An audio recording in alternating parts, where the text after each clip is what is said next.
Matahari pagi mulai muncul di balik cakrawala, menyinari kota kecil yang tenang. Di sebuah gang sempit namun bersih, berdiri sebuah rumah sederhana dengan cat putih pudar dan taman kecil di depannya. Rumah itu adalah milik keluarga Anita dan Aditya, pasangan yang telah menikah selama 10 tahun. Meski tidak terlalu besar, rumah itu dipenuhi dengan kehangatan. Setidaknya, itulah kesan pertama bagi siapa saja yang melihatnya. Di dalam dapur, Anita sedang sibuk menyiapkan sarapan. Rambutnya yang hitam panjang diikat rapi. Wajahnya tampak lelah namun tetap tersenyum. Usianya 35 tahun, tetapi matanya yang penuh kerja keras membuatnya terlihat lebih dewasa. Anita adalah tipe wanita yang selalu mengutamakan keluarganya. 10 tahun lalu, dia rela meninggalkan karir sebagai desainer interior demi mendukung suaminya, Aditya, yang saat itu baru memulai karir di sebuah perusahaan besar.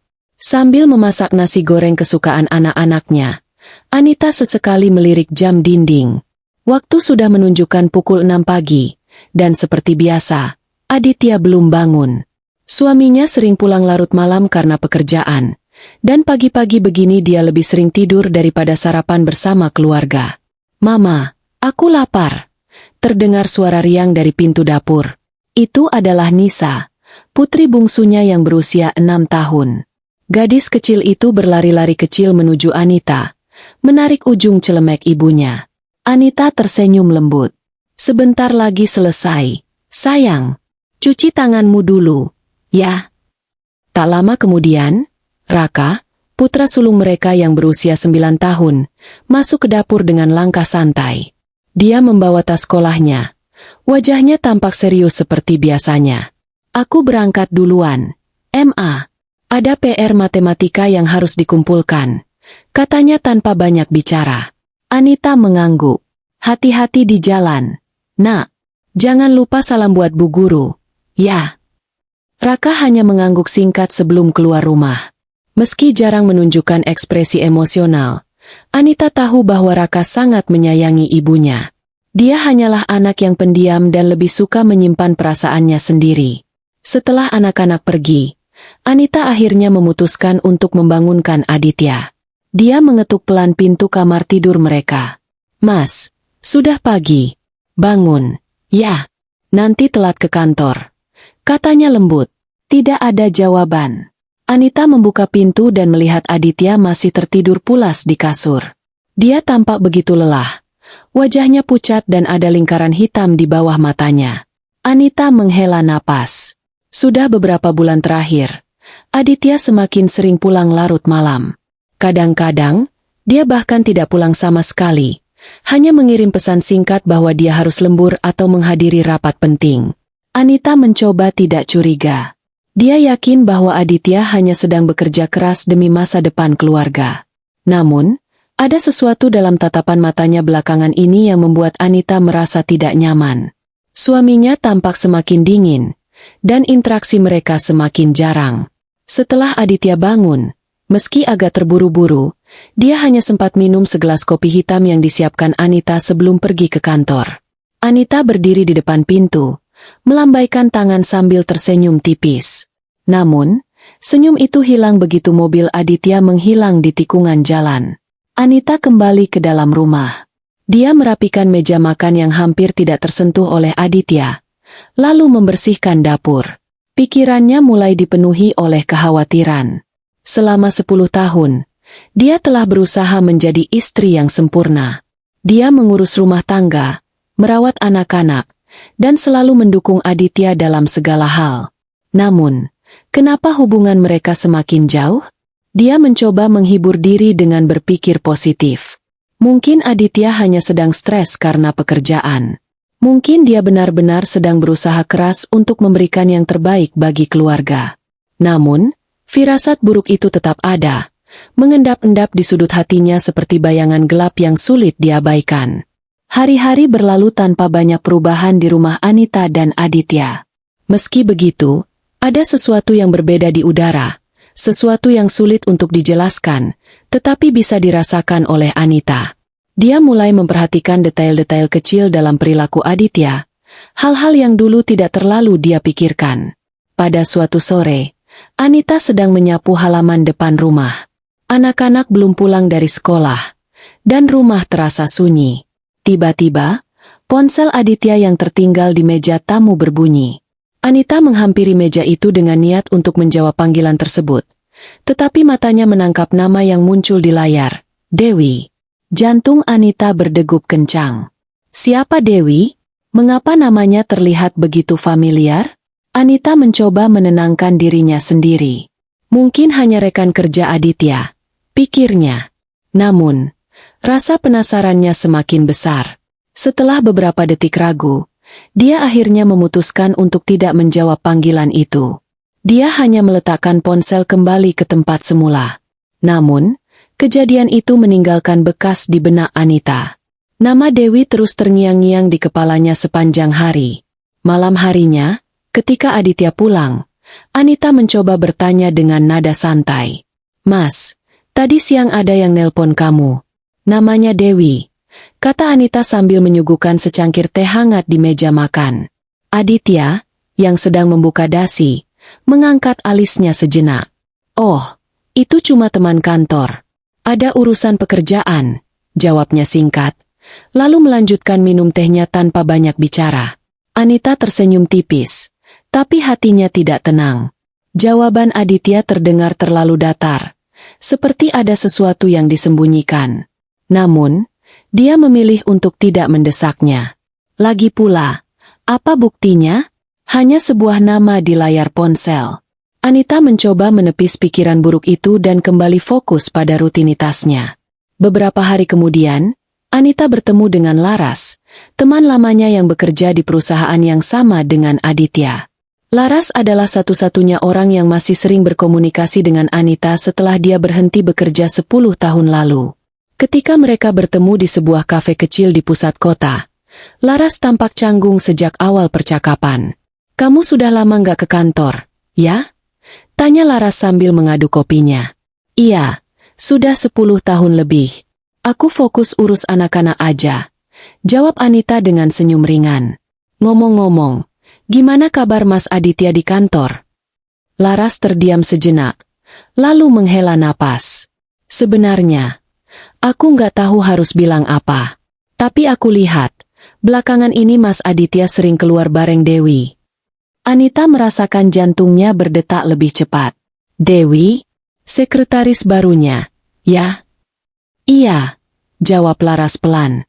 "Katanya sih mereka cuma kerja bareng. Tapi, entahlah, aku pernah lihat mereka makan malam bareng di restoran. Kayaknya bukan cuma urusan pekerjaan." Anita mencoba menahan emosinya. Dia tidak ingin terburu-buru mengambil kesimpulan. "Mungkin aku salah sangka. Makasih ya sudah bilang, Laras. Aku cuma pengen tahu aja." Setelah pertemuan itu, Anita tidak bisa tidur semalaman. Pikirannya dipenuhi oleh bayangan buruk. Apakah Aditya benar-benar berselingkuh? Ataukah ini hanya prasangka karena dia jarang di rumah? Anita tidak tahu pasti, tapi firasat buruk itu semakin kuat. Di tengah semua kecemasan ini, Anita selalu menemukan kebahagiaan saat bersama anak-anaknya. Raka dan Nisa adalah dua hal yang membuatnya tetap tegar.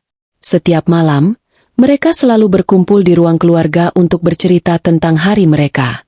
"Mama, aku dapat nilai bagus di ulangan matematika," kata Raka dengan bangga, menunjukkan lembar hasil ujiannya. Anita tersenyum lebar. "Wah, hebat sekali, Nak. Mama bangga banget sama kamu." Nisa, yang duduk di samping kakaknya, ikut nimbrung. "Aku juga dapat bintang dari Bu Guru karena rajin baca buku." Anita memeluk kedua anaknya erat-erat. "Kalian memang anak-anak yang hebat. Mama sayang banget sama kalian." Namun, di balik senyuman itu, Anita menyimpan kekhawatiran mendalam. Jika Aditya benar-benar berselingkuh, bagaimana nasib anak-anak mereka? Bagaimana caranya menjaga kebahagiaan mereka jika keluarga ini hancur? Anita menatap foto keluarga di dinding ruang tamu. Foto itu diambil 5 tahun lalu, saat mereka masih tampak bahagia. Di foto itu, Aditya tersenyum lebar, sementara Anita, Raka, dan Nisa berdiri di sisinya dengan wajah ceria. Namun, Kini Anita mulai meragukan kebahagiaan itu. Apakah semua yang dia lihat selama ini hanya ilusi? Apakah Aditya benar-benar mencintainya? Atau dia hanya berpura-pura demi menjaga citra keluarga? Anita menghela napas panjang.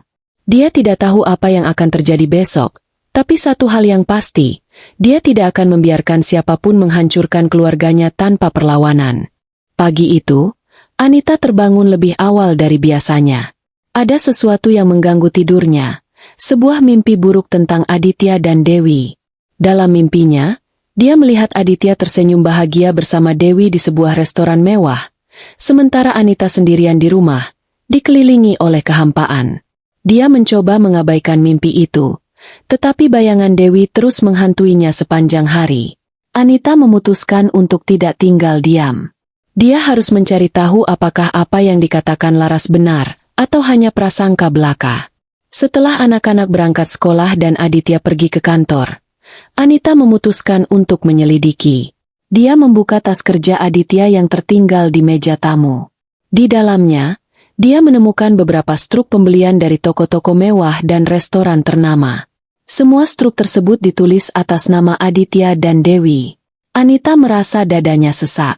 Struk-struk itu adalah bukti nyata bahwa Aditya sering menghabiskan waktu bersama Dewi di luar pekerjaan. Namun, Anita masih belum mau mempercayainya sepenuhnya. Mungkin ada penjelasan lain, pikirnya.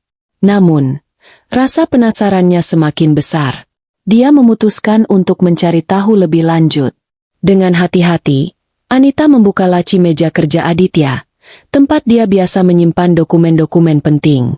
Di sana, dia menemukan tiket bioskop untuk 2 orang, yang tanggalnya bertepatan dengan hari ulang tahun pernikahan mereka bulan lalu. Aditya mengatakan bahwa dia harus lembur pada hari itu, tetapi ternyata dia sedang menonton film bersama Dewi. Air mata mulai mengalir di pipi Anita. Selama ini, dia berusaha percaya bahwa Aditya hanyalah suami yang sibuk bekerja. Tapi kini, semua bukti menunjukkan bahwa Aditya telah berbohong padanya. Pengorbanannya selama 10 tahun tampaknya sia-sia. Malam itu, Anita memutuskan untuk menghadap Aditya. Ketika Aditya pulang larut malam, Anita sudah menunggunya di ruang tamu dengan wajah dingin. Di depannya, dia meletakkan struk pembelian dan tiket bioskop yang dia temukan. "Mas, bisa jelasin ini apa?" tanya Anita dengan suara bergetar, menunjuk bukti-bukti itu. Aditya tampak terkejut. Dia mengambil struk dan tiket itu, lalu memandang Anita dengan tatapan dingin. "Kamu nggak punya hak untuk menyelidiki aku," katanya tajam. "Bukan soal hak, Mas. Aku cuma ingin tahu, apa yang sebenarnya terjadi? Apa kamu udah nggak cinta lagi sama aku?" Anita menahan tangisnya. Aditya terdiam sejenak. Kemudian, dengan nada datar, dia berkata, "Aku capek, Anita. 10 tahun kita bareng, tapi rasanya kayak aku nggak pernah dapat pengertian dari kamu. Dewi, dia beda. Dia lebih memahamiku." Kalimat itu seperti pisau yang menusuk jantung Anita. Segala kecurigaan yang selama ini dia coba abaikan akhirnya terkonfirmasi. Aditya benar-benar berselingkuh. Setelah mengatakan itu, Aditya langsung masuk ke kamar tanpa memberikan penjelasan lebih lanjut. Anita duduk di kursi ruang tamu. Tubuhnya gemetar karena marah dan kecewa. Dia tidak bisa mempercayai bahwa pria yang selama ini dia cintai telah mengkhianatinya.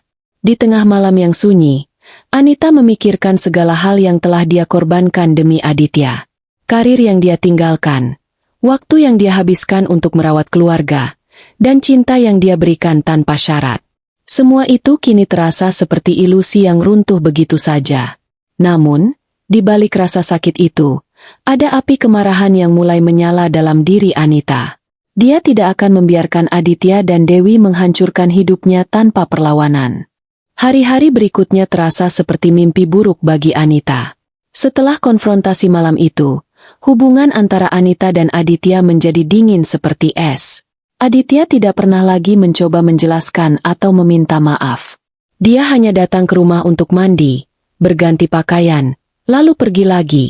Entah ke kantor atau ke tempat lain bersama Dewi.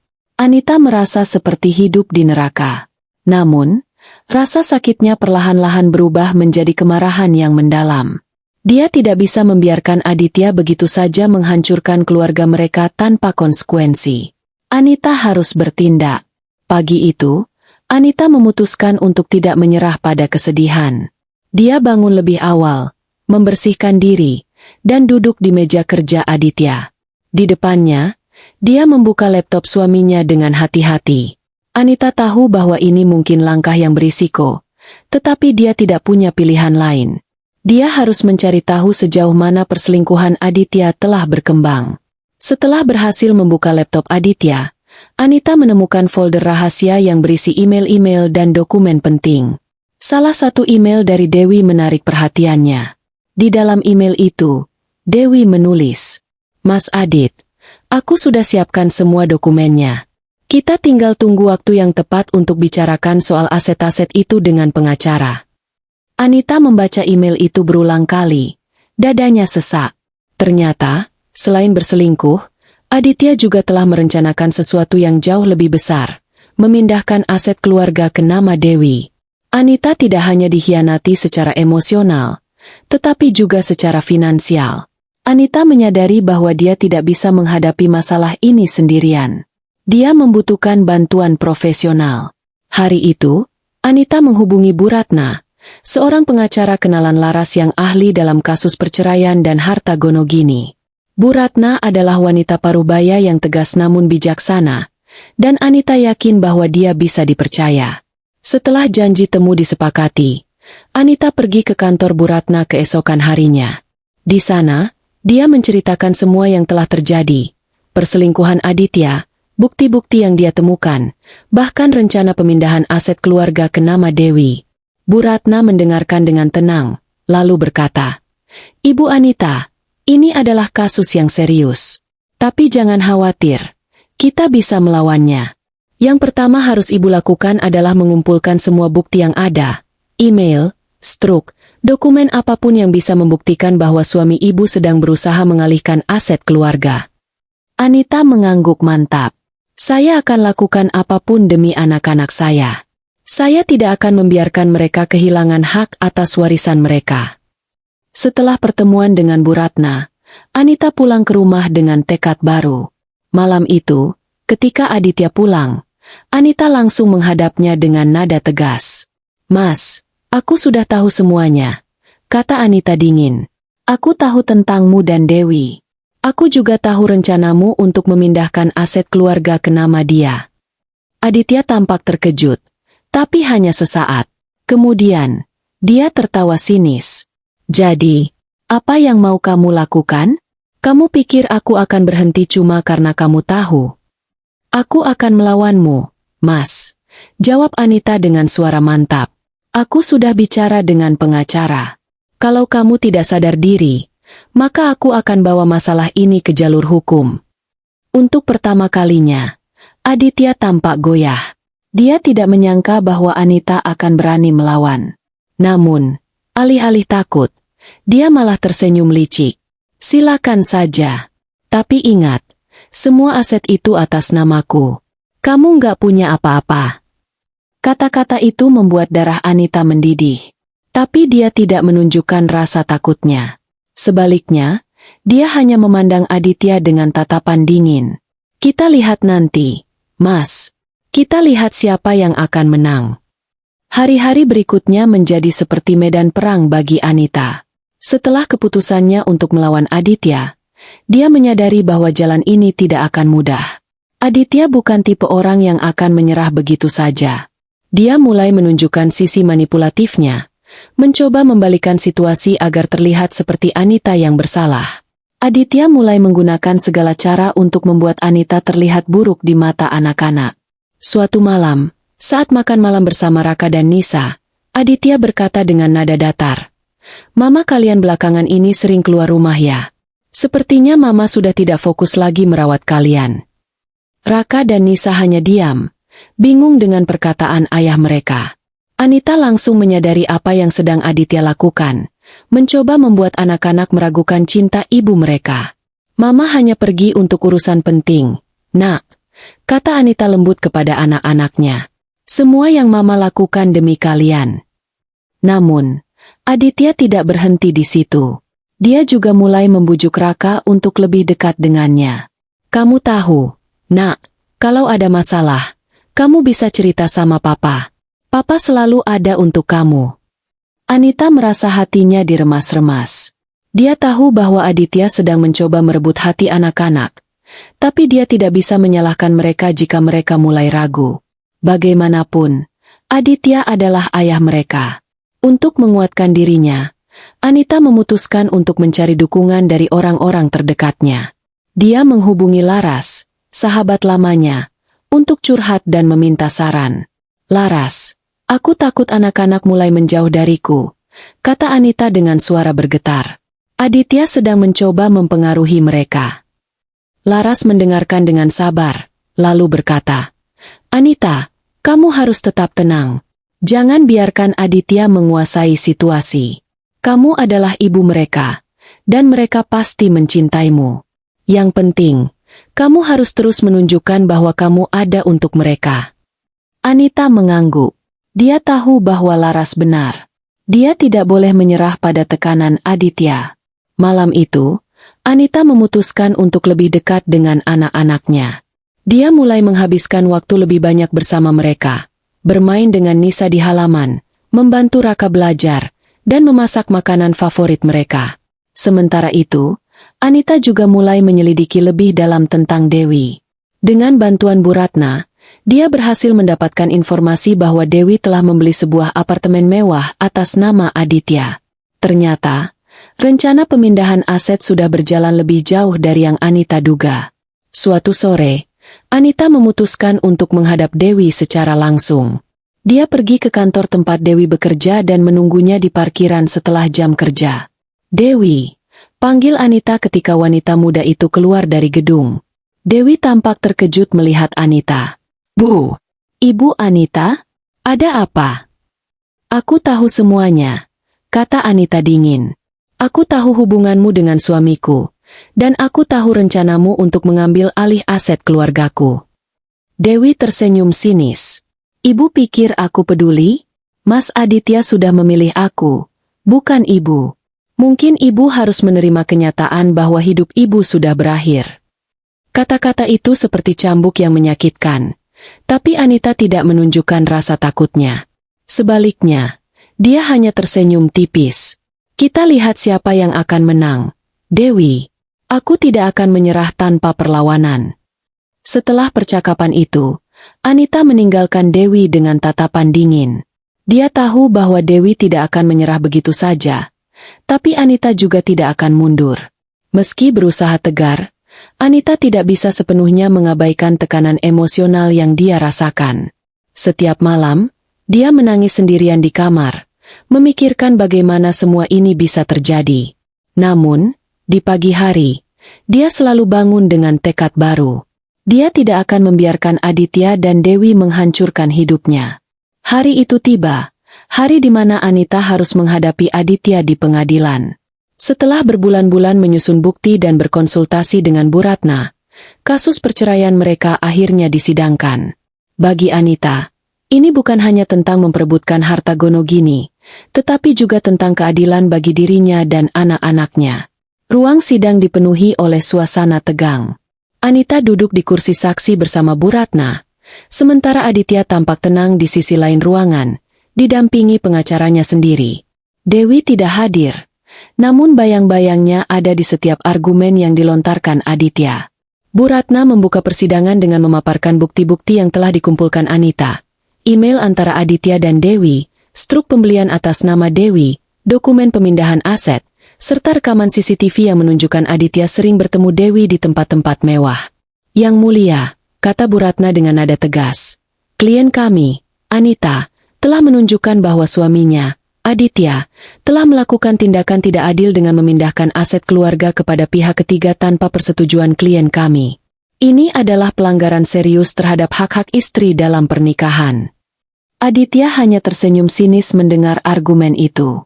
Pengacaranya segera memberikan bantahan. Yang mulia, klien kami hanya melakukan apa yang dia anggap terbaik untuk masa depan keluarganya. Tidak ada bukti kuat bahwa aset tersebut dialihkan secara ilegal. Anita merasakan darahnya mendidih. Dia tidak bisa menahan diri lagi. Ketika giliran Anita berbicara, dia menatap Aditya dengan mata penuh kemarahan. "Mas Aditya," kata Anita dengan suara bergetar namun mantap. "Aku sudah 10 tahun mengorbankan segalanya demi keluarga ini. Aku meninggalkan karierku. Aku mengurus rumah tangga. Aku membesarkan anak-anak kita. Dan inilah balasanmu? Mengkhianati aku dengan wanita lain dan mencoba merebut hak-hak anak-anak kita." Ruangan menjadi sunyi. Semua orang memandang Anita dengan ekspresi campur aduk. Ada yang iba, ada yang kagum, dan ada yang takut melihat api kemarahan di matanya. Tepat ketika persidangan mulai memanas, sesuatu yang tak terduga terjadi. Nisa, putri bungsu Anita, tiba-tiba masuk ruang sidang dengan wajah pucat. Dia menghampiri Anita dan berbisik, "Mama, aku punya sesuatu untuk Mama." Anita bingung, tapi dia mengizinkan Nisa berbicara. Dengan suara gemetar, Nisa berkata, Aku pernah diam-diam lihat Papa sama Tante Dewi di mall. Mereka ciuman." Seisi ruangan terkejut. Aditya langsung berdiri dengan panik. "Nisa, apa yang kamu bicarakan? Jangan bohong." Namun, Nisa tidak mundur. Dia menatap ayahnya dengan mata berkaca-kaca. "Aku nggak bohong, Papa. Aku lihat sendiri. Aku nggak mau lagi Papa tinggalin aku sama Mama." Air mata Anita jatuh mendengar pengakuan Nisa. Dia memeluk putrinya erat-erat. Sementara Aditya tampak kehilangan kata-kata. Hakim meminta sidang ditunda sementara untuk mengevaluasi pengakuan baru ini. Setelah sidang ditunda, Aditya mencoba mendekati Anita di luar ruang sidang. Dia tampak cemas, bahkan sedikit putus asa. "Anita, aku minta maaf. Aku salah. Kita bisa selesaikan ini tanpa lanjut ke pengadilan, kan?" Anita menatap Aditya dengan dingin. "Terlambat, Mas. Kamu sudah menghancurkan segalanya. Aku tidak akan membiarkanmu kembali ke hidupku atau anak-anakku." Aditya terdiam. Untuk pertama kalinya, dia menyadari bahwa dia telah kehilangan Anita dan anak-anaknya selamanya. Beberapa hari kemudian, hasil sidang sementara diumumkan. Hakim memutuskan bahwa aset keluarga yang dipindahkan ke Dewi harus dikembalikan kepada Anita sebagai bagian dari harta Gonogini. Selain itu, hak asuh anak-anak diberikan kepada Anita, sementara Aditya hanya diperbolehkan bertemu mereka di bawah pengawasan. Anita merasa lega, tapi dia tahu bahwa ini belum berakhir. Ada banyak hal yang harus dia bangun kembali, hubungan dengan anak-anak, kepercayaan dirinya, dan masa depan mereka tanpa Aditya. Anita duduk di taman kecil di halaman rumah bersama Raka dan Nisa. Matahari mulai tenggelam, memancarkan cahaya oranye yang lembut. Meski hatinya masih terluka, Anita merasa ada harapan baru. Dia tahu bahwa dia telah memenangkan pertempuran ini, tapi perang belum sepenuhnya usai. "Kita akan baik-baik saja, Nak," kata Anita lembut kepada anak-anaknya. "Mama akan selalu ada untuk kalian." Raka dan Nisa mengangguk, memeluk Anita dengan erat. Di tengah pelukan itu, Anita merasakan kehangatan yang lama tidak dia rasakan. Dia tahu bahwa meski masa depan penuh tantangan, mereka akan melewatinya bersama. Setelah sidang selesai, kehidupan Anita dan anak-anaknya mulai berubah secara drastis. Meski kemenangan di pengadilan memberikan kelegaan, ada banyak hal yang harus diperbaiki dan disesuaikan. Anita menyadari bahwa memenangkan pertempuran hukum bukan berarti semua masalah selesai. Ada luka emosional yang masih harus disembuhkan. Beberapa minggu setelah keputusan pengadilan, rumah kecil mereka terasa lebih sunyi tanpa kehadiran Aditya. Awalnya, Raka dan Nisa tampak bingung dengan ketiadaannya. Mereka sering bertanya kepada Anita, "Kapan Papa pulang?" Anita mencoba menjelaskan dengan lembut. "Papa tidak akan tinggal bersama kita lagi, Nak. Tapi dia masih sayang kalian, dan kalian bisa bertemu dengannya sesekali." Namun, meski Anita berusaha meyakinkan anak-anaknya, dia tahu bahwa mereka masih merasa kehilangan. Terutama Nisa, yang sering menangis diam-diam di malam hari. Anita selalu datang ke kamarnya untuk memeluknya dan berkata, "Mama ada di sini, sayang. Mama nggak akan pernah meninggalkan kamu." Raka, di sisi lain, lebih pendiam daripada biasanya. Dia jarang bicara tentang perasaannya. Tapi Anita tahu bahwa putranya sedang berjuang menerima kenyataan bahwa ayahnya telah meninggalkan mereka. Untuk membantu Raka mengatasi rasa itu, Anita mendorongnya untuk fokus pada sekolah dan hobinya, membaca buku-buku ilmiah. Sementara itu, Anita juga harus belajar untuk menjalani hidup sebagai single parent. Dia mulai mengatur ulang anggaran keluarga dengan aset yang berhasil diselamatkan dari cengkeraman Aditya. Meski jumlahnya tidak sebesar yang dia harapkan, Anita bersyukur karena cukup untuk memenuhi kebutuhan sehari-hari dan biaya sekolah anak-anak. Namun, tantangan terbesar bagi Anita adalah menghadapi rasa rendah diri yang sempat muncul setelah perceraian. Selama 10 tahun, dia hanya dikenal sebagai istri Aditya. Sekarang, dia harus membangun identitasnya sendiri sebagai seorang ibu tunggal yang mandiri. Untuk itu, Anita memutuskan untuk kembali bekerja. Dia menghubungi beberapa teman lamanya di dunia desain interior dan mulai mencari proyek-proyek kecil untuk dilakukan di rumah. Awalnya, pekerjaannya hanya melibatkan mendesain ulang ruang tamu atau dapur untuk tetangga, tapi lambat laun, nama Anita mulai dikenal kembali di komunitas lokal. "Aku bisa melakukannya," gumam Anita pada dirinya sendiri suatu malam setelah menyelesaikan desain untuk klien pertamanya. "Aku tidak butuh Aditya untuk menjadi bahagia." Di sisi lain, Dewi tampaknya menghilang dari kehidupan mereka. Setelah kasus perselingkuhannya terungkap di pengadilan, Dewi dikabarkan mengundurkan diri dari perusahaan tempat Aditya bekerja.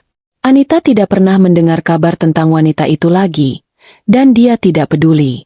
Bagi Anita, Dewi hanyalah masa lalu yang sudah selesai. Namun, ada satu hal yang membuat Anita lega.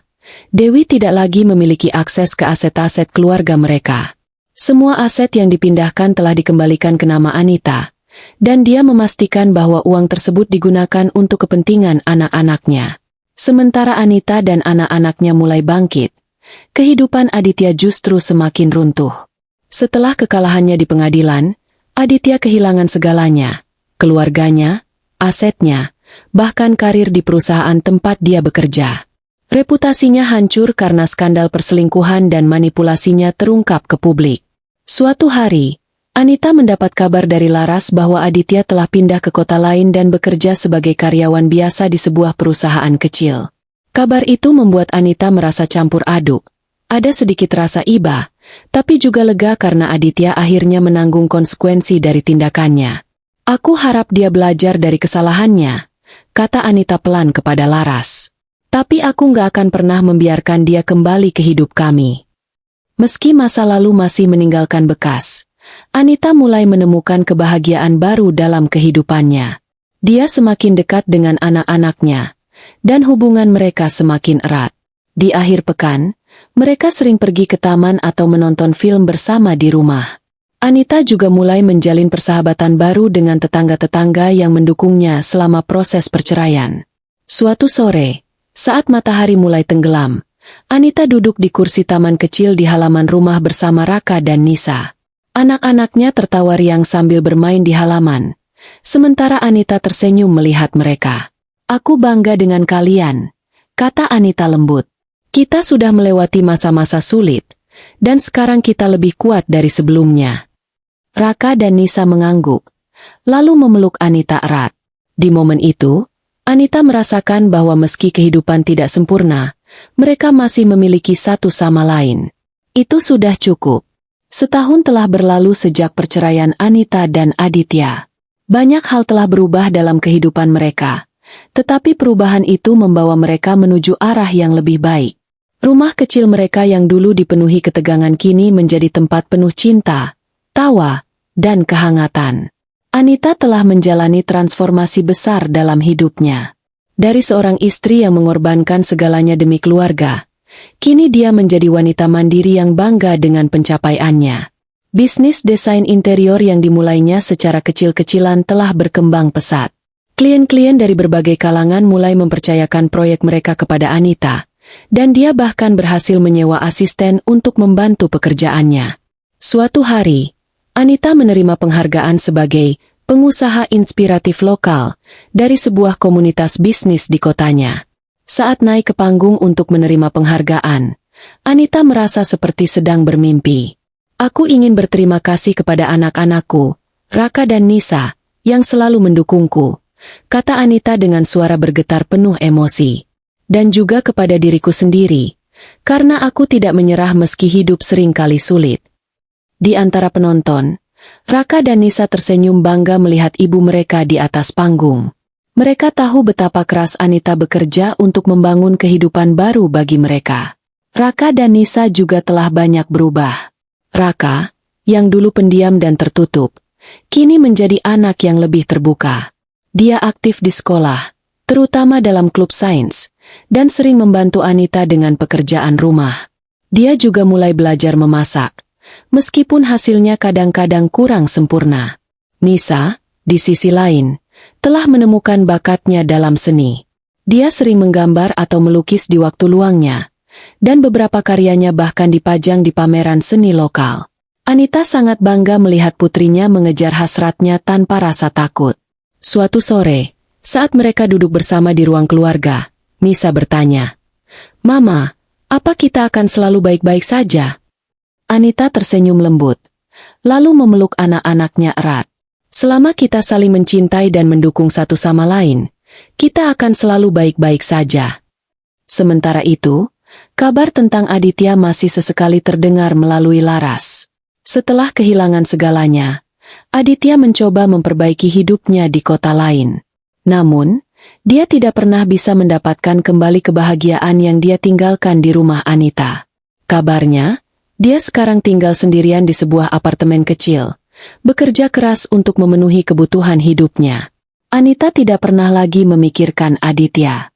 Baginya, Aditya adalah bagian dari masa lalu yang sudah selesai. Dia tidak menyesali keputusannya untuk meninggalkan Aditya, karena itu adalah langkah terbaik untuk anak-anaknya. Di akhir cerita, Anita duduk di kursi taman kecil di halaman rumah, memandang langit pagi yang cerah. Dia memikirkan perjalanan panjang yang telah dia lalui, dari seorang istri yang penuh pengorbanan hingga menjadi seorang ibu tunggal yang kuat dan mandiri. Dia tahu bahwa kehidupan tidak selalu adil, tapi dia juga tahu bahwa kekuatan cinta dan keteguhan hati bisa mengalahkan segala rintangan. Anita tidak hanya berhasil mempertahankan hak-haknya dan anak-anaknya, tetapi juga menemukan kebahagiaan baru dalam hidupnya. Pengorbanan tidak berarti harus kehilangan diri sendiri, gumam Anita pelan. Kadang-kadang, kita harus berdiri tegak dan melawan untuk orang-orang yang kita cintai. Cerita ini berakhir dengan Anita, Raka, dan Nisa duduk bersama di halaman rumah, tertawa dan bercerita tentang rencana liburan mereka ke pantai. Matahari bersinar cerah, angin sepau-sepau menyentuh wajah mereka. Meski ada bekas luka dari masa lalu, mereka telah menemukan kedamaian dan kebahagiaan baru. Anita menatap anak-anaknya dengan senyum lembut. "Kalian adalah alasan aku bertahan. Kalian adalah segalanya bagiku." Raka dan Nisa tersenyum, lalu memeluk Anita erat. Di momen itu, Anita merasakan bahwa meski hidup tidak sempurna, mereka memiliki satu sama lain, dan itu sudah cukup.